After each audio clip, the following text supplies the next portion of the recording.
Vamos a hablar sobre el tema del aborto. El aborto en Colombia. ¿Qué es el aborto? El aborto es la suspensión del proceso de gestación de un ser humano en cualquier etapa y a través de cualquier procedimiento, ya sea farmacéutico o la ingesta de cualquier sustancia abortiva o la práctica de algún procedimiento quirúrgico tendiente a suspender el proceso de gestación. Entonces, el aborto comienza a generarse o a tipificarse a partir de la cuarta semana. La Corte Constitucional estableció como cuarta semana el límite en el cual comienza a protegerse la vida de aquella persona que está por nacer. ¿Y por qué a partir de la cuarta semana? Porque se dijo que a partir de la cuarta semana hay viabilidad de vida. Es decir, el cigoto se anida bien en el útero y comienza a desarrollarse de tal manera que ya tiene rasgos humanos como la cabeza y la columna vertebral. A partir de ese momento hay viabilidad de vida y ahí comienza la protección del aborto. ¿Esto qué quiere decir?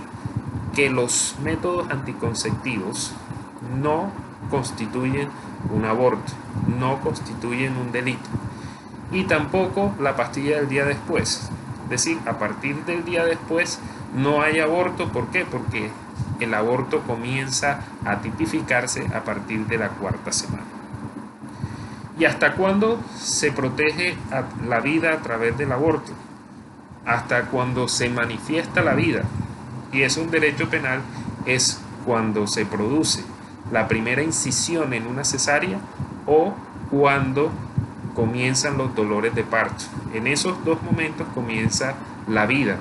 Y si muere el bebé en esos momentos, ya no hay un aborto, sino lo que hay es un homicidio. Por tanto, si una mujer embarazada va con dolores de parto en una ambulancia y esta se estrella y muere la mamá y el hijo, estamos hablando de que existen dos homicidios y no un homicidio, un aborto, sino dos homicidios, porque cuando ya se encuentra la madre en proceso de parto y con dolores de parto, ya estamos hablando de que existe vida en el derecho penal y se protege la vida a través del homicidio. Entonces, hay dos clases de aborto tipificados en el Código Penal. El primero es con el consentimiento de la madre y el segundo es sin el consentimiento de ella. Se puede presentar el aborto con el consentimiento de la madre cuando ésta se practica el aborto directamente o permite que otra persona se lo practique, como en el caso de una intervención quirúrgica a través de un médico. El aborto sin consentimiento se genera es cuando la madre no consiente y es amenazada o es drogada o es sedada y le practican el aborto sin su consentimiento. En ese momento se produce, digamos, ese segundo tipo penal que es el aborto sin consentimiento. Esos son, digamos, la forma de proteger el derecho penal a la persona que va por nacer. Y la Corte Constitucional ha planteado tres causales en las cuales la mujer puede solicitar como derecho que le practiquen un aborto. Y estas tres causales tienen que ver, primero, cuando la mujer es objeto de una violación. Segundo, cuando hay riesgo o peligro para la madre. Y tercero, cuando el feto tiene una malformación de tal forma o de tal magnitud que implique que no va a sobrevivir mucho tiempo después de nacido. Entonces, la Corte Constitucional estableció esos tres casos que hay que, digamos, incluir uno más, que es cuando la madre ha sido inseminada artificialmente sin su consentimiento, que se asimila al primer caso, que es el caso de la violación. ¿Por qué en estos casos se estableció la posibilidad de que la madre pudiera ejercer un derecho de abortar? En el primer caso de la violación, se habló de la siguiente manera. Se dijo, una mujer que haya sido violada es una mujer que se le conculcó o se le violó el derecho a la libertad sexual, a la libertad de programar su vida y a la libertad de establecer qué es lo que quiere ella en ese momento. Entonces se planteó que frente a la violación, la madre podría ser incluso también discriminada por toda esa situación que se le ha presentado. Entonces se le vulnera el derecho a la libertad sexual, se le vulnera el derecho a la planificación de su vida, y en esa situación se le reconoce a la madre un derecho para no ser doblemente victimizada. Antes de la sentencia se hablaba de una falta de necesidad de la pena cuando la madre decide abortar cuando ha sido violada, donde se le decía al juez que determinara si era necesaria o no era necesaria una pena cuando una mujer ha sido violada y decide abortar.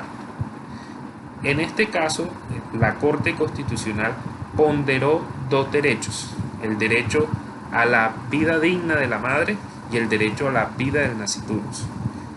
Ya no está ponderando el derecho al libre desarrollo de la personalidad, sino está ponderando el derecho a la vida digna de la madre. ¿Cuáles son las condiciones mínimas para que una persona ejerza su vida digna? Ese es el derecho que se planteó, por ejemplo, en el caso de la eutanasia, donde se habló de la vida digna. Dice, la vida no es un derecho absoluto. Y de acuerdo a las concepciones o las diferentes concepciones religiosas, se plantea que la vida en otras concepciones puede suspenderse para determinar que esa persona tenga unas condiciones de dignidad, y si esa persona no considera que tiene esas condiciones de dignidad, puede interrumpir ella misma su vida o ayuda para que pueda interrumpir su vida. Entonces, cuando se habló de que la vida no era un derecho absoluto y que una persona podía decidir ser asistido para morir o ser asistido para morir, se planteó la situación de que esa persona podía decidir sobre su vida que ya no consideraba como digna. Así entonces se plantea la vida digna de la madre frente a la vida del nasciturus. Entonces, una mujer violada, una mujer ultrajada, una mujer que tiene que someterse al proceso de gestación de una persona que vulneró su derecho a la libertad sexual, implica una afectación grande a su dignidad humana. Igualmente, al quedar embarazada en esas circunstancias, toda su vida se trunca en relación a todos sus planes iniciales, a estudiar, a viajar, a tener una pareja. Todas esas situaciones se complican en el momento de la violación.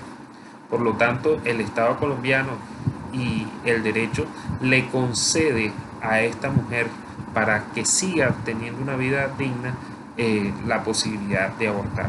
No es una obligación, es una opción que le da el Estado a esa mujer, que puede ejercer o no ejercer el derecho. En el mismo sentido se plantea cuando la mujer es inseminada artificialmente, puesto que al ser inseminada artificialmente sin su consentimiento, pues vuelve y le generan un problema en relación a un proceso de gestación, un embarazo no deseado, un embarazo que ella no consintió y que otra persona la obligó a realizar ese proceso, o la hizo, sin su consentimiento. Entonces drogan a la mujer, la llevan a un procedimiento, a un laboratorio, la inseminan artificialmente y queda embarazada. Y ella no ha consentido. Entonces se hace la analogía como en el caso de la violación y se plantea que la mujer debe tener en efecto un derecho para abortar en esos casos, toda vez que se le ha vulnerado su derecho a la reproducción sexual, su derecho a la libertad sexual y su derecho a la programación de su vida. El tercer caso, sería el tercer caso, sería el del peligro para la madre.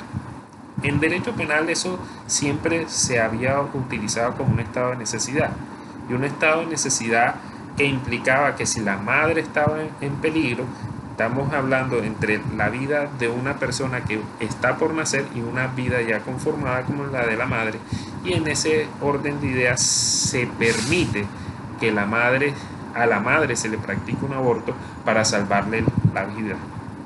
En esa situación se plantea un estado de necesidad en el cual hay peligro para la vida de la madre, no evitable de otra manera, un peligro actual, real e inminente, y que la madre no está en obligación de aceptar ni la ha causado de manera culposa ni dolosa, y en esa situación hay que salvarle la vida y se aplica, digamos, un estado de necesidad para poder salvarle la vida a la madre.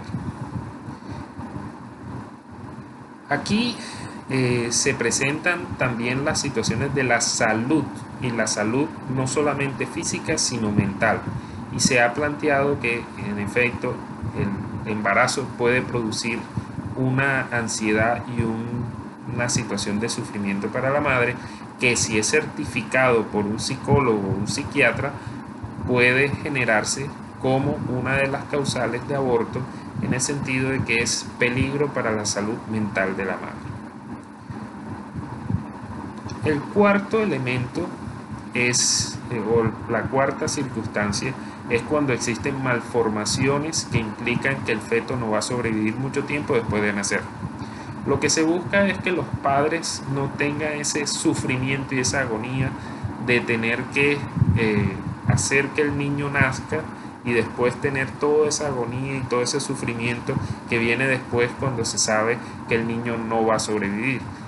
Estas lesiones del feto tienen que estar relacionadas con temas cardiovasculares o cerebrales que impliquen que en efecto el niño no va a sobrevivir por mucho tiempo. Y eso se detecta con tiempo. Si se detecta con tiempo se puede practicar el aborto. No se trata de que si le falta un brazo, si le falta una pierna, si es síndrome de Down. No, en esos casos no se trata de esa causal. Se trata de enfermedades cardiovasculares o cerebrales que impliquen que una vez nacido el niño no va a poder sobrevivir mucho tiempo después de haber nacido. Entonces ese es el panorama jurídico del aborto, de cuándo se comienza a proteger, de hasta cuándo termina el aborto, comienza el homicidio, cuáles son las clases de aborto y cuáles son las causales establecidas por la Corte Constitucional en relación a el derecho a abortar.